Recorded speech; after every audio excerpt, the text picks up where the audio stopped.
Hello po mga kababayan, si Dante Maravillas. Dito muna tayo mga kababayan sa ating podcast Live with Dante M. Kumustahin kasi natin kung ano na yung buhay ni General Nick Torre matapos mga kababayan masibak sa kanyang posisyon bilang Chief PNP kasi nag-file siya mga kababayan ng leave.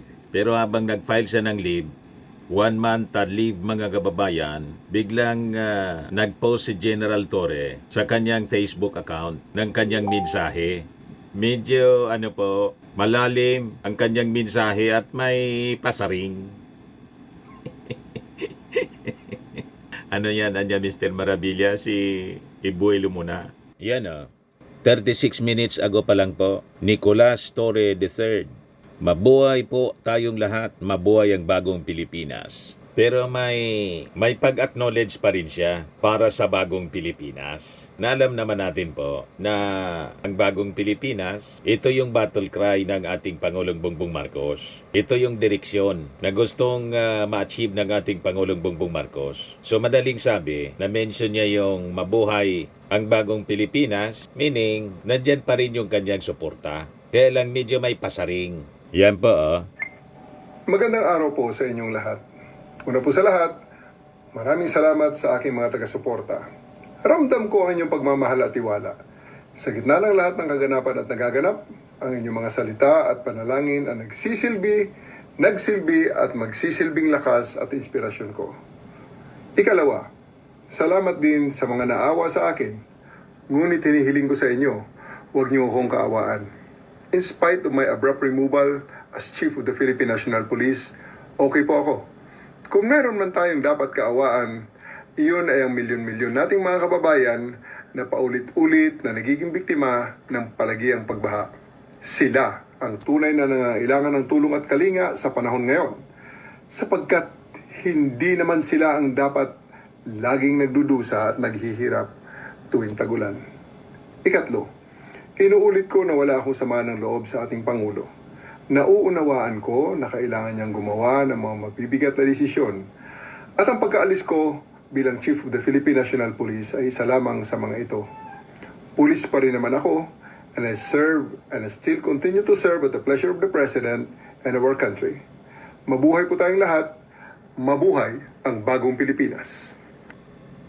ano ang tingin ninyo? Anong basa ninyo? Ito naman yung statement ng bagong spokesperson ng PNP. Kasi pati yung kanyang spokesman, siyempre, spokesperson si General Jane Pardo, kasabay din na pinalitan. Normal yan po mga kababayan sa PNP. Kanya-kanyang grupo din yan. Siyempre kung sino yung mga trustee nila, yun din ang nilagay sa mga key positions. Yan po ang kalakaran. Kahit sa region po, may dala talaga silang team din. Para yung PCO po, pag nagpalit ng Presidential Communications Secretary, may kasama din yan na team.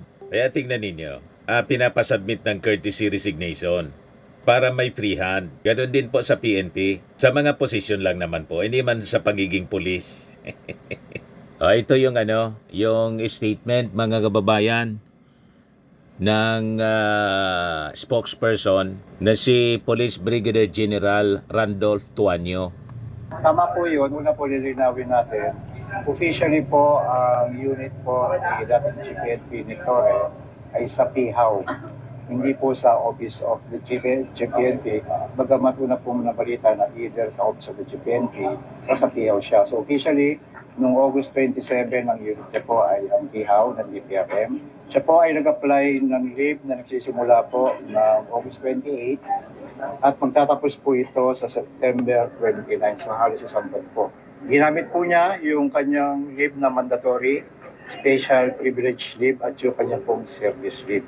Kausap ko po ang ating director po ng DPRM kanina. Sinabi po niya dahil sa ihaw na po ang unit ng ating GPNP, yung level po ng approval, bagamat in-import niya po si GPNP ngayon, ang level po ng approval kapag ka po ikaw ay under ng PIHAW o DPRM personnel, ay isa level lang po ng director ng DPRM. So, na-approve na. Opo, dahil sabi ko nga po, ang level ng approval Pag ikaw ay under ng PIHAW o ng DPRM, ang level na isang director lang po ng Directorate for Personal Record. Kaya hindi dumaan ikaw sa office. Hindi na po kailangan dumaan, pero ini-inform din po ang command group magamat sa level ng DPRM approval ng mga unit po sa DPRM. Sir, after the vacation, ano yung process? Kasi kailangan niya bang mag-report araw-araw sa PIHAW? Ang ordinary proseso po ng mga nasa PIHAW ay nagre-report po sila araw-araw. Puwipirma po sila ng attendance. Yun po yung usual na proseso. Na according naman po kay Director kanina Chenalyo, kung ano yung proseso ng regular na mga nasa PIHAW, regular din po ang magiging proseso. Unless na magpapal po ng another date, choice naman po ni Sir Nick Paul. And since nakalit po siya ng 1 month, hindi niya kailangan mag-report. Hindi po, yun po ay personal time niya na po. Bilang pribilehe yun sa mga lipat na po. Pwede niyo po bang ipaunawa o enlighten sa mga hindi ganun makakaunawa? Ngayon, siyempre, sari-sari ang reaksyon ng mga netizens. Depende sa alyansa, kung sumusuporta o critics. Yan o. Sabi ni Elias, natatawa kami, di naawa. Sabi ni Emilita, maraming salamat kami kahit sandali lang na ibalik mo ang tiwala naming matitinong mamamayan sa kapulisan. Sabi ni Rodi, di man kami naawa sa iyo, boss. Mahawa, baka. Sabi ni Beth Martinez, God bless you more, General Torre. Sabi ni Felisa Alingbas, si Senator Bato lang ata naawa sa iyo, Torre. Sabi ni Timothy Vista, it's okay sir, no one can match what you have accomplished. Sabi ni AR, you don't have to explain. Sabi ni Rafael Ray Alom, kulang ang background lighting, medyo hanap. Masyadong maitim yung video na ginawa ni General Torre. Hindi sanay mag-vlogging. Nagpa-practice pa lang siguro na mag-vlogging sa Facebook. Diba? Pero sa totoo lang, after General Torre, yung to make over po na bago, si Nartates, medyo matamlay. Di ba? Wala man mga mga masasabi nating popular pronouncements at mga projects tulad ng mga ginawa ni General Torre sa PNP. So, hindi maalis yung comparison mga kababayan ng dalawa. Kaya lang, sabi nga natin, medyo siguro na sobrahan ni General Torre yung galaw. Kaya po, kailangan ni General Torre, sabi natin sa mga previous vlog natin, mabasa ni General Torre yung 48 Laws of Power. At dapat na perfect ni General Torre yung law number 1 na ang sabi doon, never outsmart or outshine your master. Yan ba eh. Madaling sabi, pag may mga mga programa ka, may mga projects kang ginagawa, huwag mong suluin yung kredito. I-attribute mo sa iba. Pero anyway, si Nartates, yung pumalit mga kababayan, bago pa lang naman, at acting chief PNP. Hintayin natin yung mga ilang linggo o buwan kung may mga significant programs na i-implement din siya tulad ni General Torre. Pero as of now, medyo tahimik pa, medyo matamlay. Kaya hindi natin maalis yung comparison sa dalawa. Si General Torre pagkatapos si General Nartates, kaya lang biglang nasibak. Medyo sumubra yung galaw, sabi ni Senator Ping Lacson. Ngayon, si Sara Duterte nag-react sa pagkatanggal po. Siyempre, nag-react siya kasi kinunan ng reaksyon ng kanyang mga supporters habang nasa dahig, nasa bakasyon to the max. Habang nasa pagbakasyon to the max, sige ang banat sa gobyerno habang siya walang ginagawa. Di ba po? Ayan si Sara. Hindi ko kasi masabi kung karma ba yun o hindi kasi Diyos lang naman kasi talaga ang makakapagsabi kung ano yung karapat-dapat para sa isang tao. So, siguro part lang yun ng journey niya sa buhay niya. Sometimes nandoon ka sa taas and then 85 days later nandoon ka sa baba. Ganun. Tama doon si approve natin yung statement ni Sara. Tulad po ng kanyang tatay, na batay sa kanya din na journey sa buhay. Sometimes nandyan ka sa Malacanang, ngayon nasa kulungan na ng dahig. Ano ba? Sabi ni Irap, ang buhay weather lang. May punto si Sara Duterte. At malamang parte ng kanyang journey ito ni Sara. Sometimes nandyan ka sa Office of the Vice President na naging OVP, Overseas Vice President. Malamang sa susunod yan, matuluyan ka ng ma-impeach.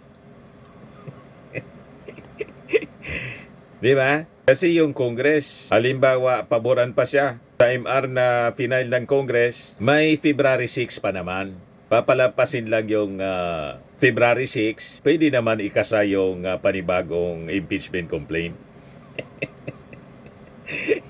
Ganon talagang buhay po. Tama siya. So anyway, yan ang buhay ngayon, mga kababayan ni General Torre. Pa-relax muna. Mag-vlogging ka muna. Preparasyon mo, General, sa 2028. Almost, ang paniwala ng karamihan pong mga observers, si General Torre will run for, national position. Pwedeng senador ang takbuhan o baka mag-presidente pa o vice-presidente. Depende na kung sino kukuha sa kanyang partido. Di ba? Medyo nagparamdam na nga po kay Laila de Lima ng ML Party List.